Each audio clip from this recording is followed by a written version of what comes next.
It's Angela Critters. Today we're going to make my grandmother's really good scalloped potatoes. She started making them as a young bride in the 1920s, and originally she made them with cheese like I'm going to. During the Depression she made them without cheese and used butter instead with the cream.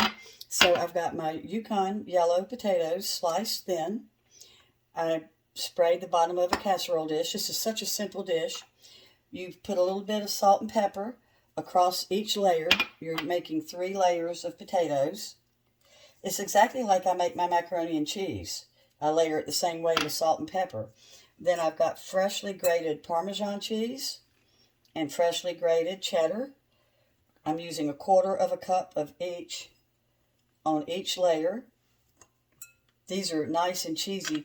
Nowadays we would call these potatoes au gratin, but back then they were definitely called scalloped potatoes.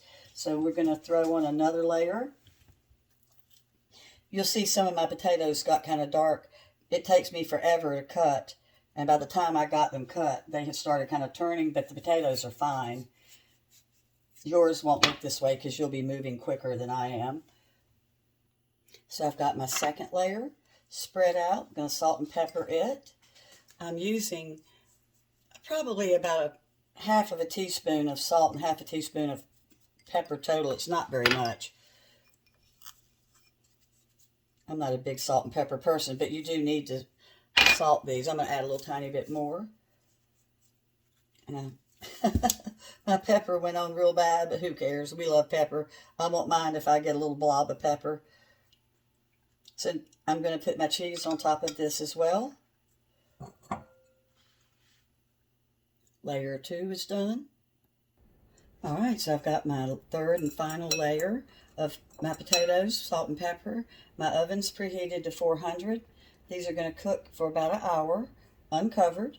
Keep your eye on them. If they start looking like the top's getting a little bit too brown, then you could go ahead and put some foil on top if you wanted to. So I've put my salt and pepper on the final layer, and I've got heavy cream that I'm just going to pour across. You just kind of drizzle it all over. Like I said, this is just like making macaroni and cheese, technically. And it's going in at 400. And I'm going to put a little bit of butter across the top as well, just like I do when I make my macaroni. Now you can make these without cheese, but you would use more cream, and you would pour the cream over the potatoes each layer. But they're so good with cheese. And like you see, I'm dotting a little bit of soft butter across them. I just think butter makes everything taste better. In the South, we're big on butter. All right, so these are going in. I would say this was probably about 2½ tablespoons of butter I put on top. Got 12 minutes left, and I'm getting a little brown on top, and they're not completely tender, so I'm going to cover them in foil. So now they're going to go back in covered. Look at it popping. Isn't that beautiful? Now, I do use more cheese than my grandmother did, but we eat more cheese nowadays than back then. And during the Depression, like I said, she cooked it without the cheese if she didn't have any. But back then, they always had potatoes and onions during the Depression. For some reason, that was something you could always get. And I remember my granddaddy would always talk about he was lucky to have an onion sandwich at work. But this freezes okay, but you're not going to have any left to freeze. I hope you enjoyed it. If you make it, you saw how easy it is.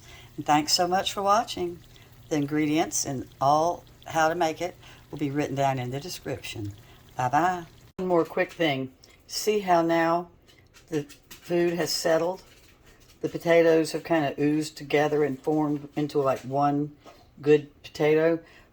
After it's finished, you're going to let this sit for about 10 to 15 minutes with the foil on it for the potatoes to settle.